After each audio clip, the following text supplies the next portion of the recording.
Hi అండి. Welcome to my channel Ambika vlogs. ప్రతిరోజు ఇంట్లో మగవారు దీపం పెట్టడం వల్ల అయితే అష్టైశ్వర్యాలు కలుగుతాయి అంటండి. అలానే మనం బాగా కష్టాల్లో ఉన్నప్పుడు ఇష్టగా పూజ చేస్తే అంట కష్టాలన్నీ తొలుగుతాయి అంటండి. నేనైతే ఇన్స్టాగ్రామ్ రీల్స్లో చూశాను, ఒక శాస్త్రి గారు చెప్తుంటే ఆ రీల్ మా వారు సెండ్ చేసిన తర్వాత అయితే మా వారు ప్రతిరోజు పూజ చేయడం అయితే మొదలుపెట్టారు. ఈరోజైతే మాసా శివరాత్రి కదండి. మేమైతే శివాలయం టెంపుల్కి అయితే వెళ్ళామండి. ఈ శివాలయం టెంపుల్లో ఒకటి గమనించాలండి, మనలో ఎంతమందికి 12 జ్యోతిర్లింగాల నేమ్స్ తెలుసో కామెంట్ చేయడం మాత్రం మర్చిపోకండి.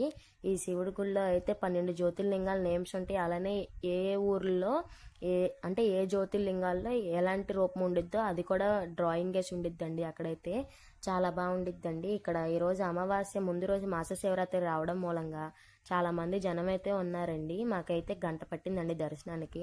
ఇక్కడ ఇంకోటి గమనించాల్సిన విషయం ఏంటంటే శివుడు చుట్టూ అయితే తిరగకూడదంటండి. అక్కడ వాటర్ అభిషేకం చేసిన వాటర్ బయటకు వస్తాయి కదండి, అక్కడ వరకు తిరిగి మళ్ళీ రిటర్న్ రావాలంట. చాలా మంది అయితే తమ కోరికలను చిటికలేసి చెప్తున్నారండి. అంటే అక్కడికి వెళ్ళి కొంతమంది చప్పట్లు కొట్టి తమ కోరికలను కోరుకుంటున్నారండి.